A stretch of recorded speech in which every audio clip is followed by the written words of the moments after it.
Saya stres dengan rambut gugur, takut sebab banyak kan. Ada petua tak Kak Ija? Okey Nur Rahsia, jom kita cerita pasal rambut gugur pun boleh, tak ada masalah.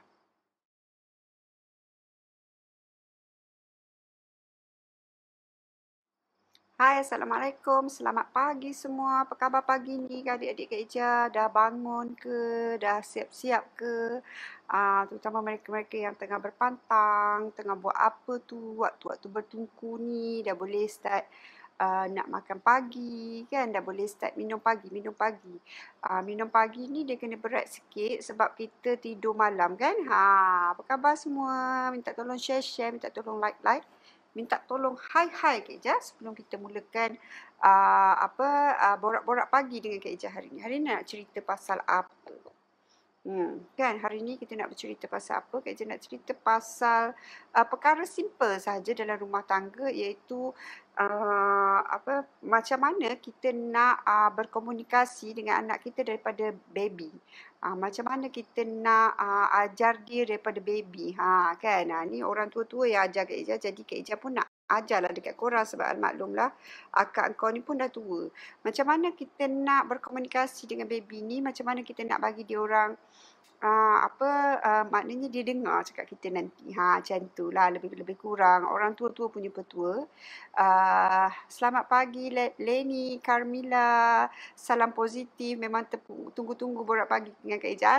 Seronoknya dengar orang tunggu-tunggu nak borak pagi dengan Kak Ija kan. Selamat pagi Nur Rahsia, apa khabar? Kan. Kita borak-borak mak-mak sebenarnya. Kita borak mak-mak. Sebab apa? Kat rumah korang duduk tak ada kawan-kawan nak borak-borak mak-mak kan. Nak cerita pasal anak, nak cerita pasal perangai anak, nak cerita pasal rumah tangga, nak cerita pasal mengemeh rumah kan. Ramai orang tak ada kawan nak bercerita, tak ada kawan nak tanya kadang-kadang tu kan. Kita tengok anak orang baik je. Kenapa anak aku ni berguling-guling? Anak orang tak ada berguling-guling. Kan contohnya. Jadi mungkin kita nak tanya dengan siapa-siapa kita tak tertanya-tanya kan. Jadi bolehlah kita borak-borak pagi dengan Kak Ija.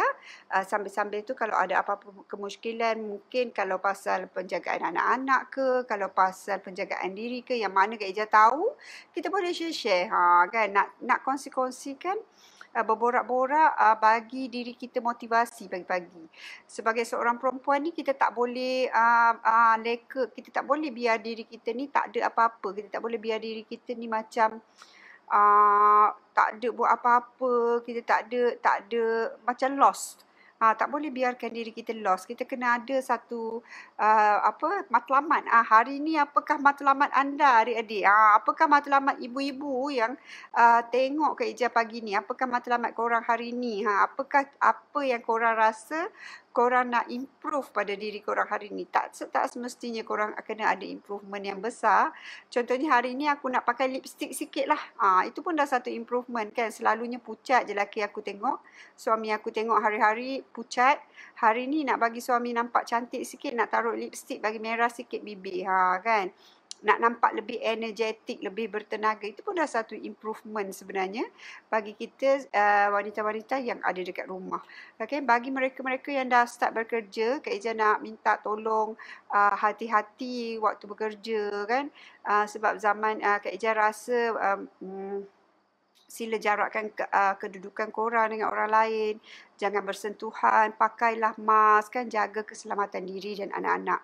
Sebab kita yang keluar masuk ni akan membawa balik apa yang kita yang keluar ni akan membawa balik masuk apa yang ada dekat luar. Jadi kena berhati-hati, kekalkan kebersihan kan, supaya wabak penyakit COVID ni tidak berlanjutan, tak bertambah parah.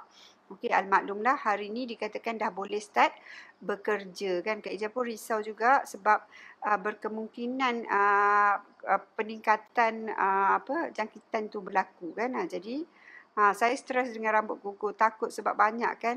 Ada petua tak Kak Ija? Okey Nur Rahsia, jom kita cerita pasal rambut gugur pun boleh, tak ada masalah. Bagi ibu-ibu yang baru melahirkan, keguguran rambut ni adalah sesuatu yang normal. Normal bagi ibu-ibu ni keguguran rambut. Okey, jangan terlampau stres kerana perkara ini dia rambut kita kena tahu ya, kita kena Kak Ija bagi tahu Asia, rambut kalau dia gugur, rambut normal untuk gugur sebanyak 100 helai sehari. Normal bagi seorang manusia keguguran rambut maknanya penukaran rambut tu normal akan gugur 100 helai sehari. Tetapi kalau rambut tu keguguran melebihi had yang sepatutnya, mungkin kita akan mendapat rambut yang sedikit jarang. Terutamanya bagi ibu-ibu yang baru lepas melahirkan, kan kita menyusu, kita banyak kehilangan zat makanan, kan. Jadi keguguran rambut tu memang common berlaku pada ibu-ibu yang baru melahirkan. Jadi sampai bila Kak Ija rambut ni akan terus gugur? Dia akan gugur dalam masa lebih kurang setahun macam tu korang akan hadapi masalah rambut gugur. Apa yang boleh korang buat adalah korang boleh masak santan sampai jadi minyak. Masak minyak kelapa sendiri. Buat minyak kelapa sendiri yang mana korang boleh taruh dekat kepala korang sebelum korang bershampoo.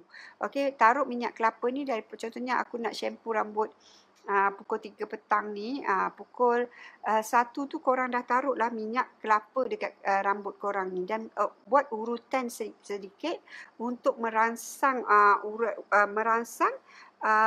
pertumbuhan rambut kita ni, kan. Jadi taruh minyak kelapa ataupun boleh juga dapatkan tonik-tonik rambut. Jangan terlampau stres sebab bila kita stres, keguguran tu akan berlaku lebih teruk. Sebenarnya keguguran rambut ni dengan stres ni dia sangat synchronize. Orang yang belajar terlampau banyak, orang yang membaca terlampau banyak, dia memang tend to get mudah mendapat keguguran rambut. Jadi jangan terlampau stres, jangan terlampau memberi tekanan.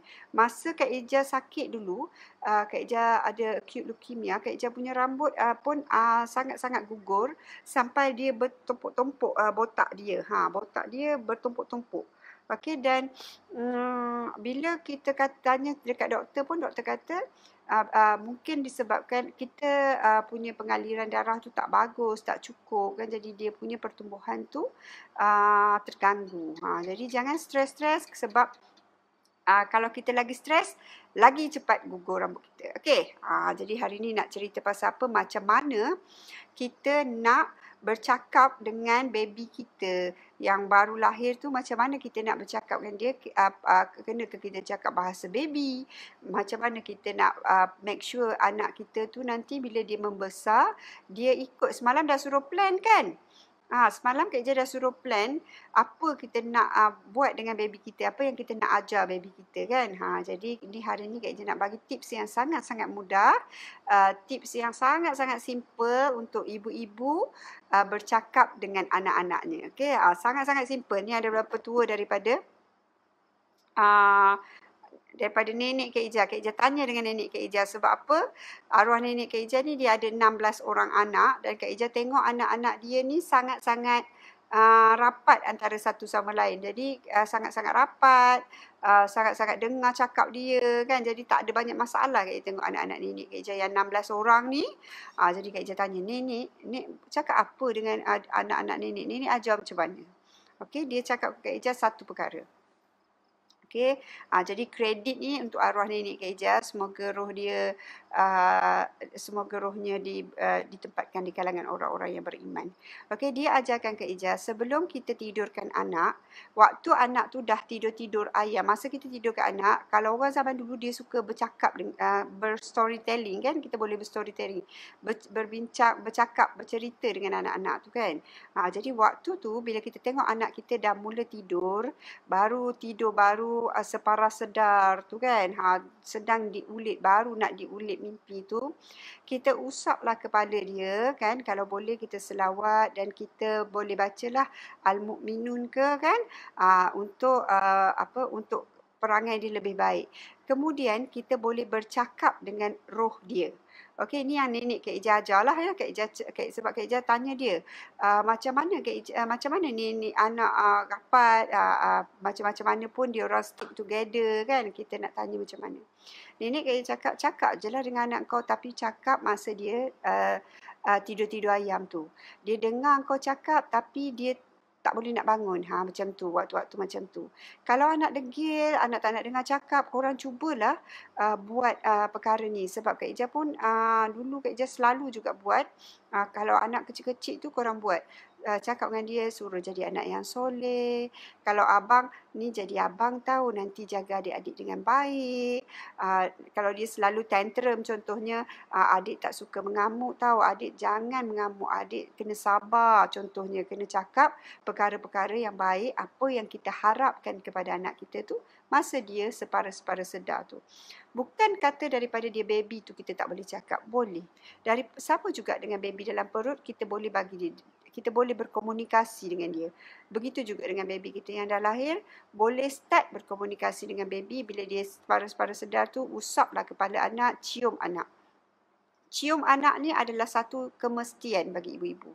Kena selalu cium. Anak dah besar pun kena cium. Anak dah besar pun kena peluk. Kerana apa?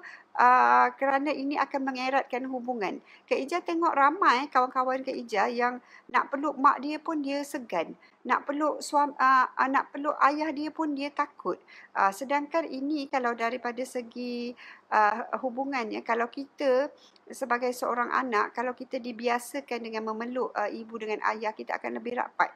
Kita akan lebih rapat. Macam Kak Ija, even Kak Ija dengan arwah ayah Kak Ija adalah seorang anak yang sangat manja.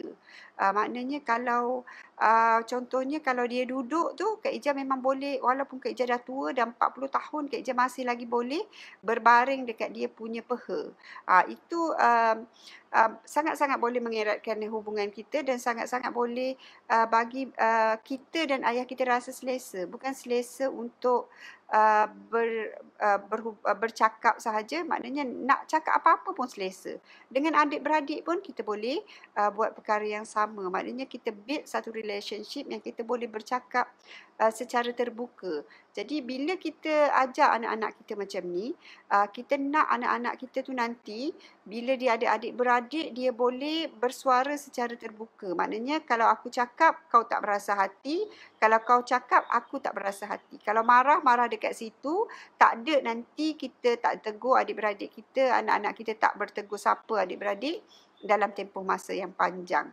Kita kena ajar daripada kecil. Supaya diorang attach bersama, maknanya attach bersama. Suruh diorang buat kerja kalau ada anak-anak yang dah start membesar kan, 2-3 tahun tu kan, 3-4 tahun ke kan, suruh diorang work together, start buat bersama. Jangan asyik suruh seorang je buat. Along pergi ambil ni, Along pergi ambil ni, Along semua Along saja. Nak kalau Along perempuan kan semua Along perempuan buat. Yang adik-adik lelaki tak buat apa, tak boleh. Kena sama rata.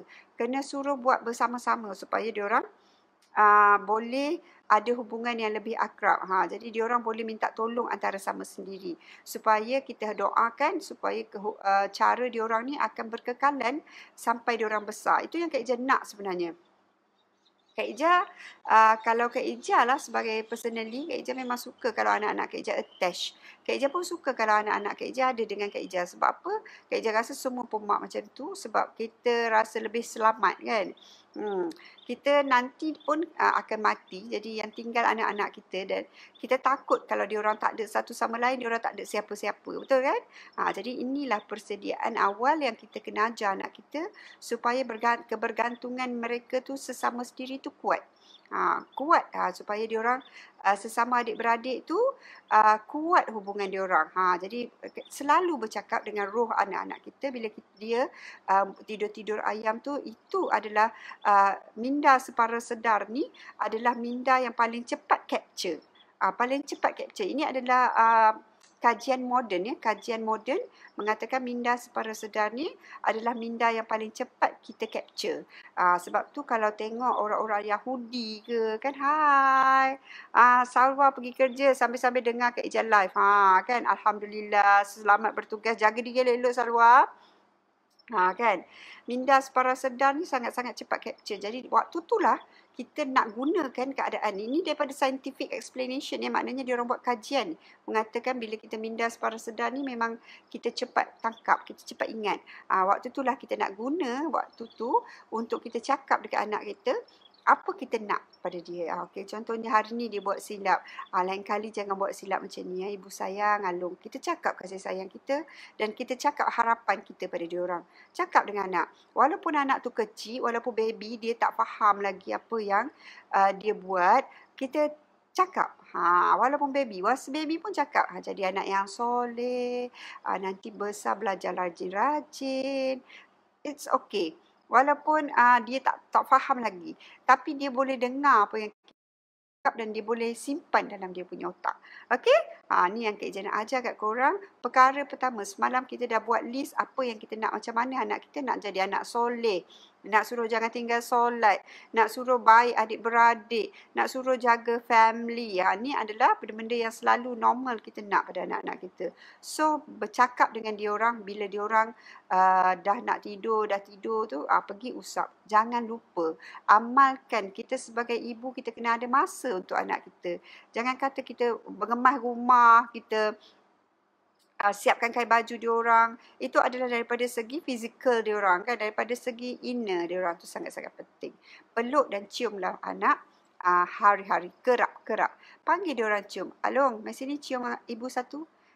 Mai sini cium ibu satu. Cium ibu satu. Nan, cium ibu satu. Selalu suruh cium supaya diorang tak malu. Tak malu cium kita, tak malu nak dekat dengan kita, supaya bila ada apa-apa diorang pun tak malu nak berbincang dengan kita. Macam tu juga diorang antara adik-beradik, kalau berlaku pergaduhan kan, ajarkan mereka meminta maaf kan, ajar perkara-perkara yang basic supaya diorang rasa aku tahu aku buat salah. Admit, mengaku pada kesilapan itu adalah sangat-sangat lesson yang sangat-sangat penting untuk kita ajar anak-anak. Sebabnya ramai orang tak berani.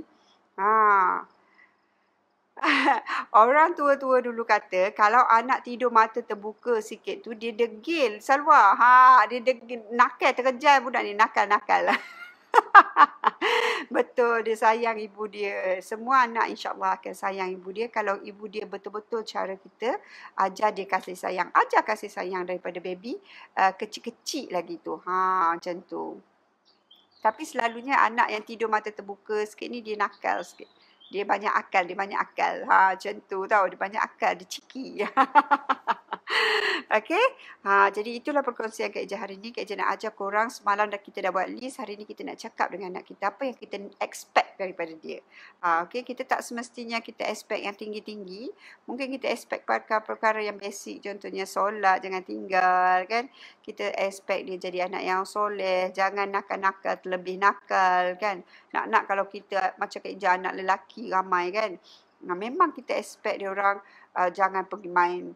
Jangan pergi merempit lah, jangan pergi buat kerja bukan-bukan, kan kita takut. Jadi Alhamdulillah kalau daripada kecil kita terapkan macam ni, tak ada masalah setakat ni yang Kak Ija jumpa pasal benda-benda macam ni. Kan.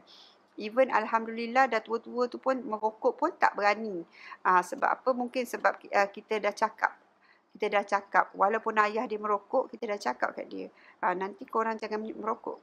Anak lelaki cara bercakap lain, anak perempuan cara cakap lain. Kan dia ada perbezaan. Nantilah kita cerita lagi. Macam mana kita nak tackle. Ni Kak Ija cerita daripada pembacaan Kak Ija dulu-dulu, daripada pengalaman lah kan. Orang ramai-ramai anak ni bolehlah cerita pengalaman sikit. Patutlah banyak akal betul anak semua anak saya. Ikut bapak je betul, banyak akal. Kalau budak tidur mata macam tu, dia banyak akal, dia cheeky, dia nakal-nakal. Ada je akal dia. Macam tu orang tua-tua dululah cakap. Ini berdasarkan pemerhatian jugalah kan. Jadi itulah borak pagi kita. Nak suruh korang macam mana nak improve supaya, hari ni aku dah cakap dah dengan anak aku.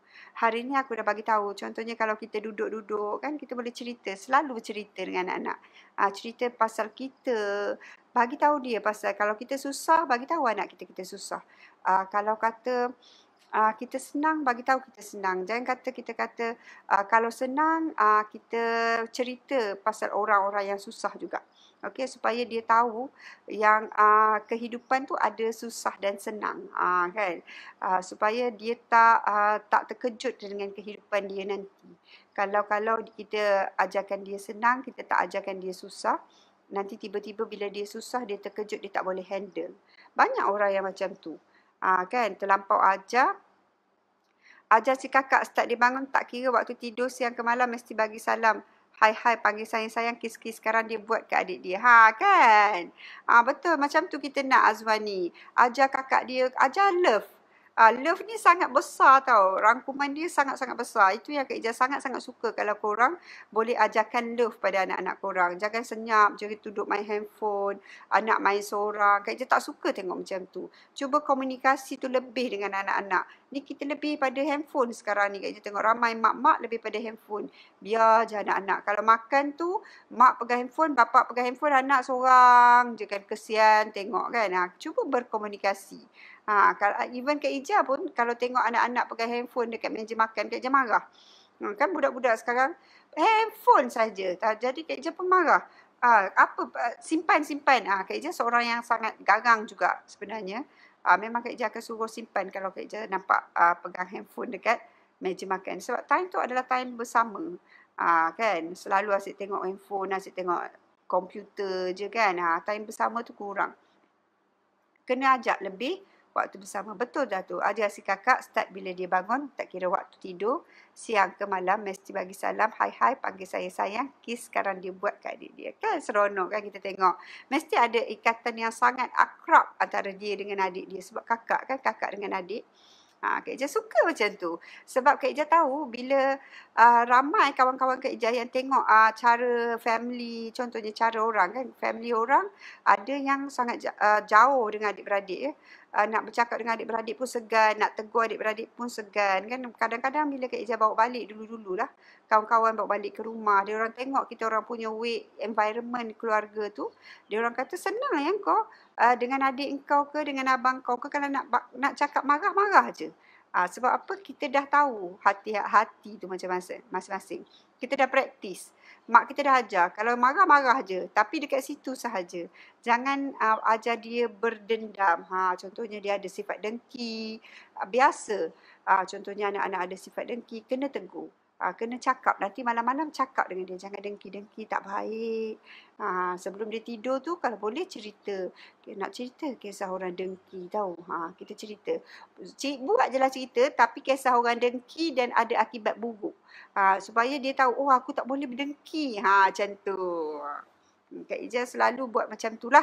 Kak Ijah share apa yang Kak Ijah buat supaya korang pun ada trigger sikit macam mana nak buat. Mungkin sekarang ada lebih pendedahan lagi kan. Ada sistem, ada buku-buku yang lebih advance untuk korang baca. Cara mendidik anak-anak pun boleh berkongsi dengan kita kat sini. Okey? Tu je bual pagi Kak Ijah hari ni. Kak Ijah nak cerita pasal anak-anak banyak supaya korang dapat didik anak-anak dengan baik insya-Allah. Jadi ibu yang cemerlang kan supaya kita jadi wanita yang ada vision. Bukan saja untuk jadi ibu yang cemerlang, kena jadi wanita yang cemerlang. Kan. Kalau Kak Ijah memang aim Kak Ijah nak jadi seorang wanita yang sangat cemerlang. Konon-kononnya lah kan. Nak selalu mesti kalau dulu kat sekolah pun Kak Ijah kalau orang tak naik pentas, Kak Ijah nak naik pentas. Kalau Kak Ijah tengok ada orang pandai menari, Kak Ijah nak belajar menari. Kalau ada orang pandai menyanyi, akak engkau nak menyanyi.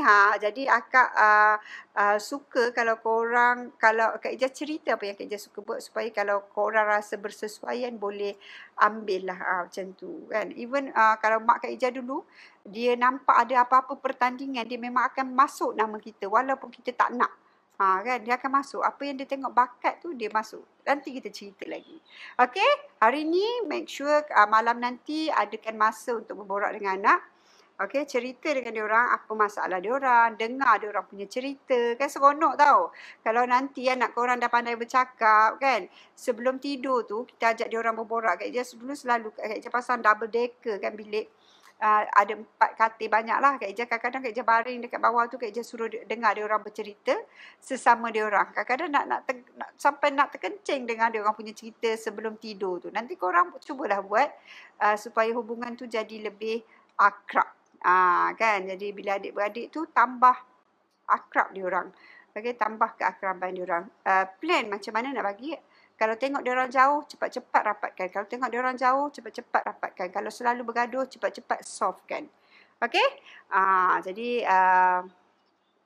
Itu saja perkongsian Kak Ija untuk pagi ni. Kita jumpa lagi esok dalam Borak Pagi. InsyaAllah kita cerita pasal santai-santai. Berborak-borak untuk jadi wanita yang lebih baik. Untuk jadi ibu yang lebih cemerlang. Macam mana nak jadi isteri yang lebih penyayang kan. Jangan lupa pakai lipstick hari ni. Dah berapa hari PKP ni suami nampak kita pucat je kan. Itulah yang ada Kak Ija post tu.